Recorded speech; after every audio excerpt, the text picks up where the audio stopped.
One thing right now. That man, he's the one. He's stalking her. Boys, we got him. FBI, open up! Honey 56 bands, baby. Up like 28 bands, baby. Mama 56 stress crazy. Mama 56 stress crazy. August 22nd, 1990 came up. We're going to get into watching these. A terrifying morning jog.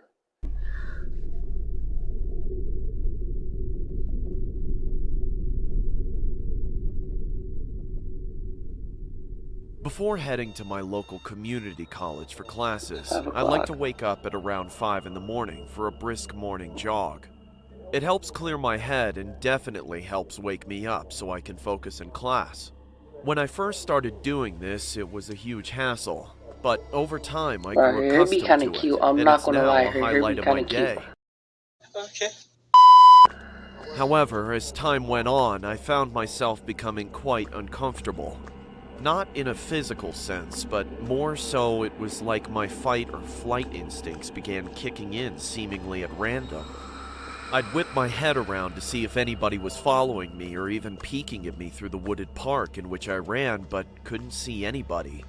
It didn't help that it was dark either, so even if there was somebody, you should have gone on a run in the dark tell. then, lady. As an extra precaution, I started carrying around some pepper spray in order to fend off any would-be attackers. But as time went on and that eerie sensation occurred more and more, I just couldn't bring myself to run anymore. A friend of mine, Daniel, a self-proclaimed runner himself, told me that I shouldn't worry about it. He said that the mind plays tricks on oneself when it can't see things clearly, especially in the dark. I'm going to tell you one thing right now.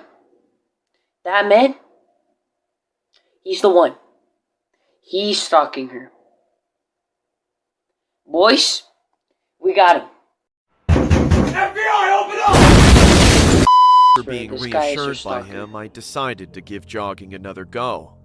So, today, like any other day, I slapped on some black leggings, tied my hair up in a ponytail, put on my kicks, and set my music volume to full blast and headed out the door. I felt fantastic at first and was loving the cool breeze and crisp morning air. But then, about halfway into my jog, a tall and hooded figure stepped out onto the path in front of me. Quickly, I pulled out my pepper spray and yelled at the person to leave me alone. The person quickly pulled down their hood, revealing themselves. I knew it! It was her friend. Bruh, she gotta run out. She gotta run out. She has to run out. Why are you running? Why are you running? Daniel. I sighed with relief as he approached and laughed at how funny it was that we ran the same path. I expressed to him that I felt safer knowing he was around. Daniel, however, stepped a little too close and gave a crooked smile. I don't trust. He said that of course I was safe with him, as apparently I had been safe with him for weeks. The realization of what he meant quickly dawned on me, as his hands began to creep their way around my waist. Yo! I screamed at him to Get let me this go man out and of here. prepared to spray him, but he slapped it out of my hand and proceeded to grab my throat. With strained screams, I begged him to let me go and for someone to help me. He yelled at me and tightened his grip, asking why I wasn't thankful for his watchful eyes for the past several weeks. I was stunned at the complete personality change from the once gentle friend I knew. Pretty soon, I started to black out and grow weak. But just before passing out, I could hear the sounds of dogs barking and an older man screaming for Daniel to let me go. Oh shoot, let's go. In a panic, he released me and ran She back just into got the saved. woods. Those are some I cute dogs. gasped Not for air before I began sobbing as the man escorted me out of the park and brought me straight to the police station. And despite my fears and reservations, I told them everything I knew about Daniel, or what I thought I knew, and what he had done to me. They immediately sent a patrol car out and told me that everything would be okay. real quick. Bro,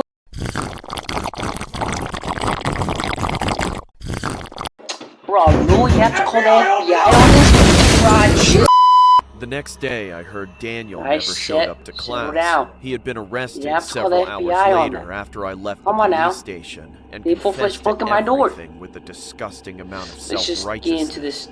He was recorded as saying, "She needed me. Only I can protect her." Who knows what could have been hiding in those woods? Stop it. Get some help. It took me a while to feel comfortable going back to school, and even then my trust in people was never the same again. I guess even the ones you were close to can snap, just like that, at any time. The creature in the forest. Let's see what Walmart has to deliver in this one. As it was their anniversary, and to no surprise, they wanted to be alone. This meant that I had to take care and be in charge of my little brother, Oliver. Our home and neighborhood were surrounded by woods, we got Big and Brother and Ollie then we got liked Little Brother ambling staying by around the themselves. trail that was behind our house, but he couldn't go back there without permission. So naturally, since I was 18 and he was 10, I'd have to go with him for precautionary purposes. It was a little while before lunch, so I decided to join Ollie in his trek, so that way my appetite would be in a more salubrious state. It was spring, and the leaves were meager and just starting to grow back onto the trees, which also meant I had to watch out for any sort of dangerous animals that could possibly lurk out and cause harm to any of us.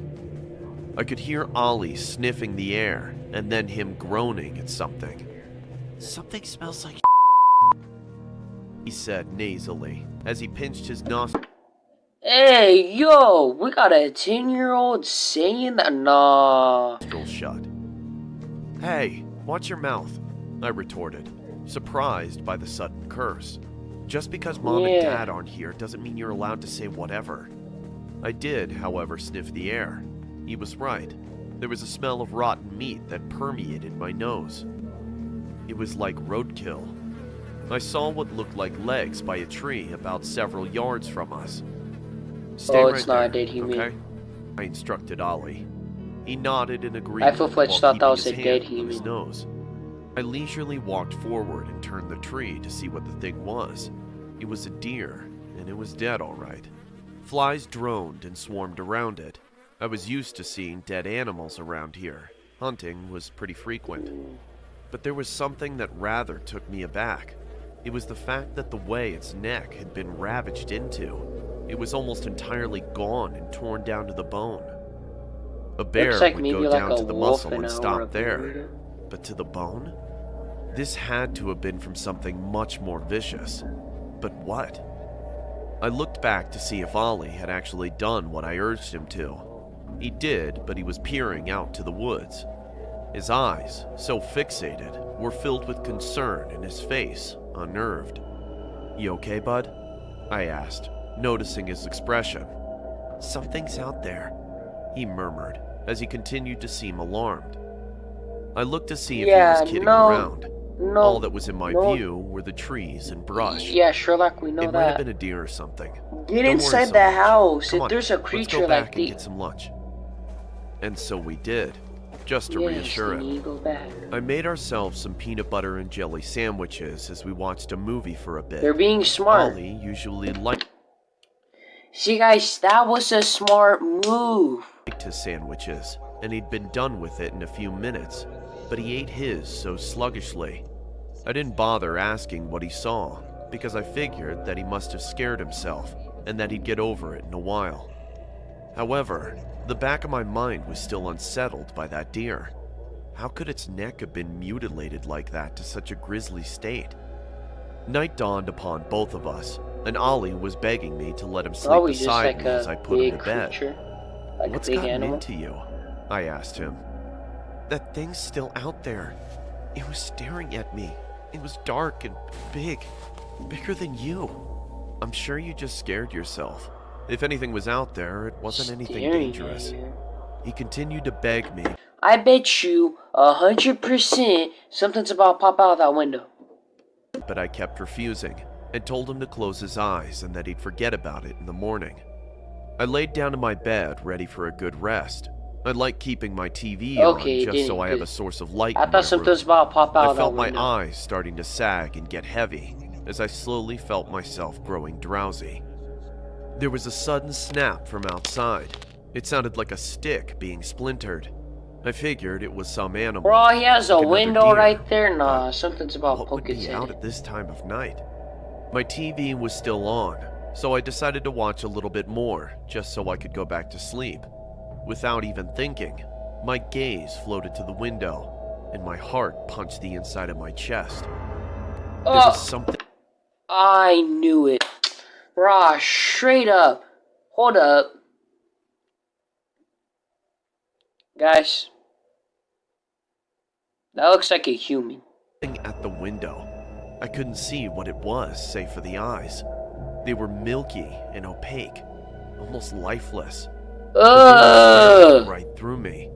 I tried to make it seem like I didn't see eyes the are figure those. outside, and just roll over onto my stomach and pretend Eyes to be are asleep creepy. to try and avert it.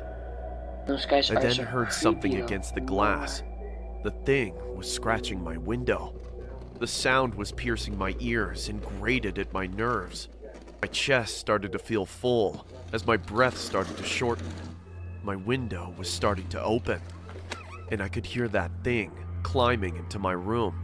Its presence was clearly made Why'd you do as that? its shadow Why- covered my Why is your window even unlocked? entire bed in black. I sat there hyperventilating for 'Cause now what seemed Smith's like about to die. hours until I felt the mattress start to sink in. The springs groaned as the thing had climbed onto the bed. I felt I could literally die from fright right there. The thing started to move across my bed. Well, what I are was those trying my hands? best not to breathe so hard, but I was completely terror-stricken.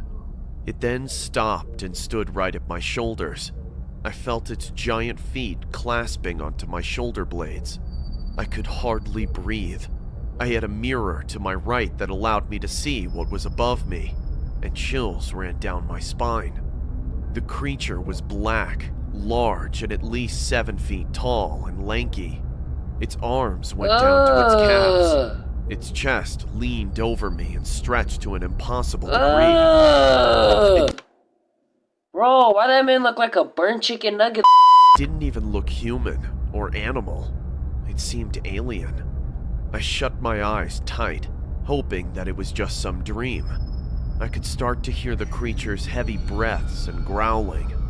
It sounded like a dog, but much more disturbing. As it grasped harder, I feared the worst. My ears were ringing. I wasn't breathing while I bit my tongue. My eyes were shut so tight, and the blood flow in my head stopped almost completely. Something then beckoned That's it off of me, creepy. and the creature leapt off. Through my ringing ears, I thought I could hear something like thumps and rusty hinges. I painfully felt the blood flow starting to come back, and I blacked out. Morning came and I had a massive Was that headache like a now, nightmare, and my or- chest felt so tight. I needed to go wake up Ollie and make breakfast, and I reluctantly dead. did so. I went into his room but found his bed empty. I checked all of downstairs to check if he was there somewhere. The creature. Nothing. I then thought of the one place he could definitely be if he was hiding. I went outside and took to the path in the back of the woods. He's I dead. walked some ways while trying to get over the pain in my head when I saw his bare feet by the tree. "Ollie," I said, exhausted and annoyed in my grimace. "Come on, what are you—" I stopped. I felt my whole entire world collapse as I was bludgeoned with every single negative emotion possible. I put two and two together, and it answered my questions as it brought my distress up tenfold. Ollie was sitting there. His skin was pale. Oh His cloudy my! eyes trickled with blood, and his neck was mangled to the bone. He was dead. He wasn't lying. The Oh! creature was still out there. Oh my, that. But if you guys did like this scary reaction video, I'm gonna thank my editor for editing this video. Hey, it's no problem, dude. Hey, I enjoy editing your videos, you make bangers, so I just want to let you know to to keep doing what you're doing. And by the way, make sure to go like and subscribe to my YouTube channel. The link will be down in the description. I guess I'm just gonna do this outro today. Make sure to like and subscribe if you guys have not already. Ethan will be making bangers, so will I. Gonna be dropping a video today. Anyways, this is not my channel. But yeah, I'm just doing the outro for Ethan today. And without further ado, he will see you guys in the next one. Like and subscribe. Peace.